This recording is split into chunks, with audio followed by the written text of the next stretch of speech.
Hello, lovelies, and welcome to a tag video created by Jenna the Soul Writer. 5 things anime taught me about writing.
Talking about how anime has affected our writing. And Jenna the Soul Writer, Jenna O'Malley, created this tag, and a couple of authors are already working on it. And it's anime is very interesting because it is there for generations. It was children's entertainment. But anime has some very, very intrinsically valuable tools that we can learn from as writers. It's not for children. Nowadays, it's not for children. And it's, as a writer, it can help us to better express what we are trying to say. So for my 5 things that I picked out world building. Harm is sometimes caused with the best intentions. It's okay to be broken is number 3. Number 4 is characters have to face the thing they struggle inside. And number 5 is having hope is not necessarily toxic positivity. All right, let's begin. For number 1, the world building. The main thing that I love about anime world building is that they always seem to put up this thing of, making the absolutely most fantastical thing just normal to the people in this world. Kiki's Delivery Service, or well, pretty much any Ghibli movie, is that way. Is the most fantastical things are just, the people they don't even react to it. You're watching it from the outside going, ooh, ah, but everyone in the world is just like, oh, flying brooms and floating cats and creatures that are just a mask, dragons and the only one where the suspended disbelief of the characters doesn't apply. One of the few ones is a lot of the isekai animes where they end up in another world completely, and then you have one character that's like, oh my goodness, and then the rest of the characters are like, what's wrong with you? This is normal. And the other one is SAO, Sword Art Online, especially the first season, especially because, as everyone knows, they went into a VR video game and they all got trapped because the creator of the VR video game and the headsets, well, yeah, he was a loon, to put it politely. So, it was like, what is this? Every character in that one was like, oh, what are we facing now? Don't die. Just don't die. But that's the best thing that I loved about, for that is my number 1 thing, is the world building, is that suspense of suspending of disbelief. Blah. Is such an integral part, and to be able to write that into our books, to be able to, I am a sci-fi fantasy writer. I write sci-fi, I write fantasy, I write sci-fan, I write contemporary supernatural fiction, I write everything, and I love that something that is completely fantastic is just normal. in that world. And so, yeah, that was number one. Number two was harm is sometimes caused with the best intentions. And really good examples of this, especially in more recent animes. I mean, the very first one that you think of is Death Note. Light, he thinks he finds the Death Note and he thinks I'm gonna kill all these criminals and do it. And what it does is it causes this huge crime war because there's this vacuum of power and control, and it really spirals out of control. And the harder he tries, the worse everything gets. And for the very beginning of Death Note, and that's one of the things is you start and Light, he's this, he has the best intentions when he decides to start writing names in the Death Note book. And it blows up in his face. Another, like, My Hero Academia, there's this, everyone in this thing, when they have a good intention, something is going to go awry. My Hero, Your Lie in April, I think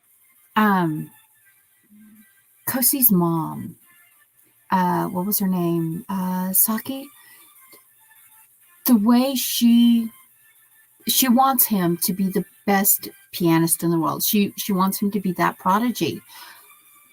But she pushes him so hard and she drives him so hard that she breaks her son as an artist. And she's dying, and her struggles are just push, harder, because I'm not going to be here to push him later. And there's a very interesting scene where they say it's horrible to listen to him play because he's technically perfect. There's no feeling, there's no emotion. The music is just as it's written. A machine could play it. And that's where Kaori really affects him, is they're coming into contact, because she is like, she tries to bring him out of this, but his mom wanted him to be the best. Another one is 86. That is a relatively short-lived anime. It is one season. If you have not watched 86, I recommend it. It deals with some difficult topics. It deals with racism. It deals with war. It deals with deceit on conspiracy deceit on a massive government scale. And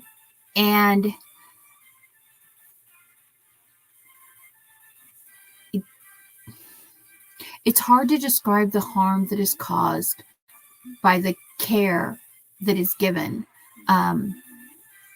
by the commander, and her job is to instruct the 86, the squadron, and when they get sent to Area 86, and pretty much they had promised everyone that, if you did your term of service, you could become a citizen. And that was this big goal. But the thing is they send them to the 86th region to fight the AI battle droids, and pretty much it's a death sentence. You're getting killed. Nobody comes out of that particular tour of duty alive. No one. And sometimes it's the government themselves that are killing people to make sure because we don't want those inferior people to be citizens and part of our culture. And she cares about them. She thinks that by caring about them, by acting in their best interest, literally, sorry, my hair is like choking me in my hoodie. By sending them things and caring about them, she's actually hurt. Like, she doesn't just hurt herself. She's kind of hurting them, and it's literally like, why do you care? The one that is the character that's called the Undertaker, he's the one who remembers the dead. He keeps everyone's ID medal, and it's like, why do you even care? You're safe in your city far away, and we're here dying. And so, yeah, that's number 2, is that, sometimes, the greatest harm can be caused by the best of intentions. Number 3 is that it's okay to be broken. Again, your lion April, we see Kosi has been broken by his mother, Saki. She has broken his talent by pushing her the way she is, by her illness. And so, another one, and this is a very interesting one, is D from Vampire Hunter D.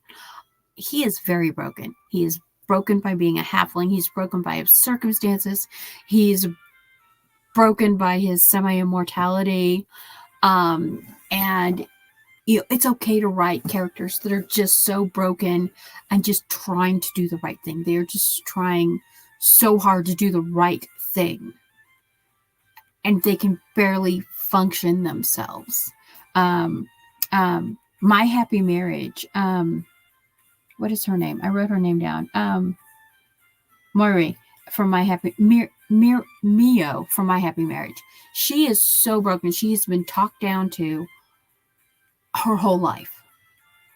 Her whole life she's been talked down to. She's been treated horribly. She basically gets sold off into a marriage that she doesn't even know how to function on this level. And at the end of it, I don't want to do spoilers because there's still so many people watching My Happy Marriage.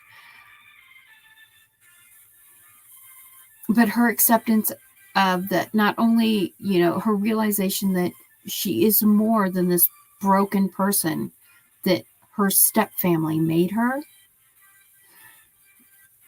is an amazing moment for her. And just, it's okay. I write characters now. I write characters that start broken. I write characters that come into the story broken into little pieces, or that have things that just break them down, and then they have to just keep going, because we don't always have time to sit back and heal and recovery, and going to therapy is fine, but we still have to live our lives. And that's what I like about writing characters, that all of these things, they still have to deal with what they are going through, with the world around them moving. Number 4 is the characters must face their trauma and their demons. And a lot of times that this happens at the worst possible moment. A character will freeze up. A character will hear that little voice and stop. And I saw that the first time I saw this was watching Inuyasha. And the characters in there, some of them were these strong characters. They were moving forward. But when you see them, and they all have self-doubts. They all have these internal things. They have to deal with who they are. They have to deal with the things they've done. They have to deal with moving beyond this in a situation that is very high stress. My Hero Academia is the same way. Demon Slayer is that way. The characters are having to deal with their own internalized trauma, their own problems, their own guilt, their own fear, while facing these things. And I like writing characters into that situation where it's like, if you freeze, you're screwed. But your brain and your body, in reaction to what is going on here, cannot push forward. It has to, the characters. That's why I say in my blurbs, when I write about the stories that I write, some overcome, some succumb, because there are some character types, there are some characters, and it's okay to write a character that cracks. It's okay to write a character that fails. And I think that makes the books more believable and makes them more relatable. I like to make the joke, please send me your tears for my roses, because having characters that have to face their demons, having, and, in the contemporary world, it's nice because you can write that they need therapy. Oh, they're going to therapy, they're getting help. They have that side character that they can talk to. They have a side character that sometimes provokes them into having to face these things. Those are all elements that get written that you see in anime all the time. Sometimes the side character is the comic relief character. Sometimes the side character is the wise elder character.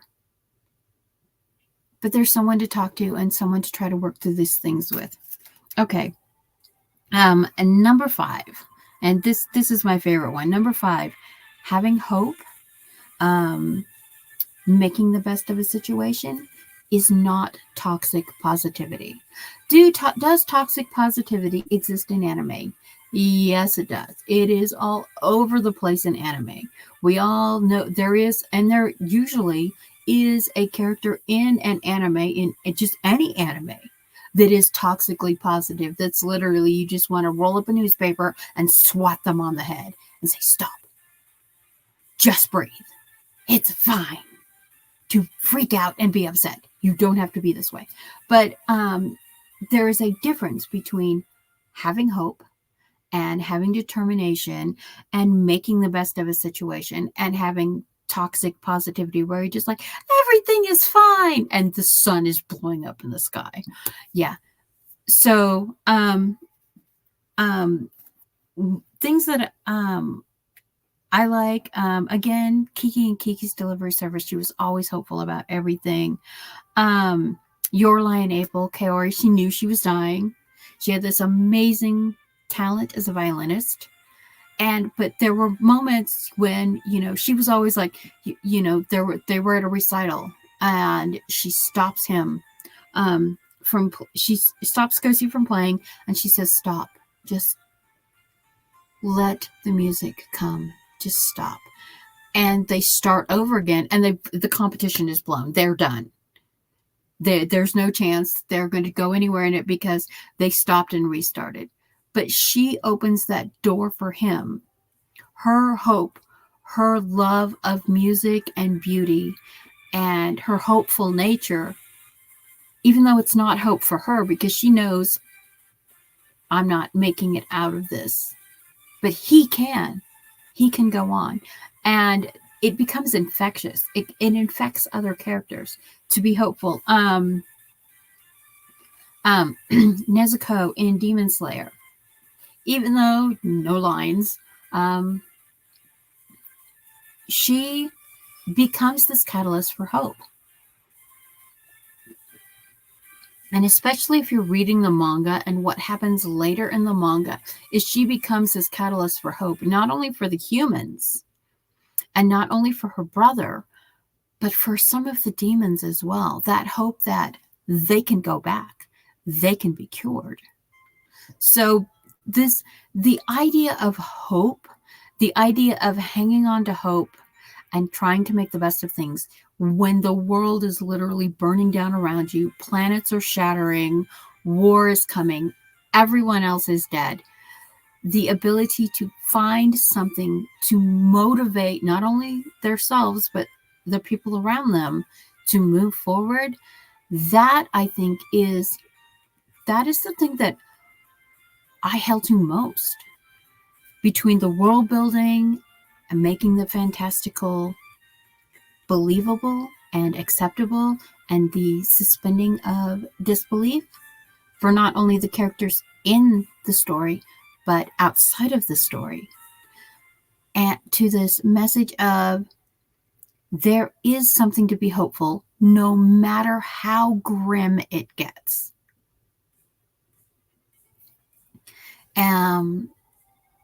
So yeah, those are my 5 things. I would like to mention one thing on a last kind of extra thing.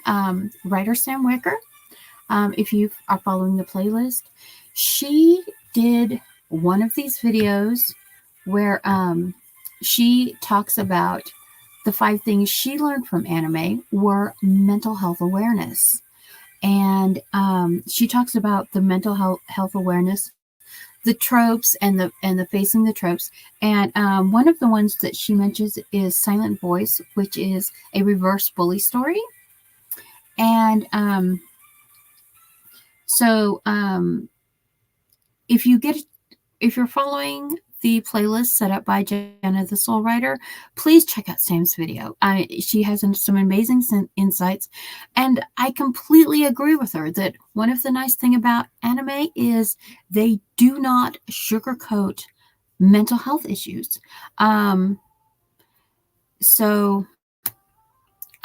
you for watching, and I hope you enjoyed this video. Sorry if it's a little clunky. I am using new recording software. So I'm Mama Maggie, independent author and stroke survivor, and I am just going to load my outro video. Be blessed. Thanks for watching.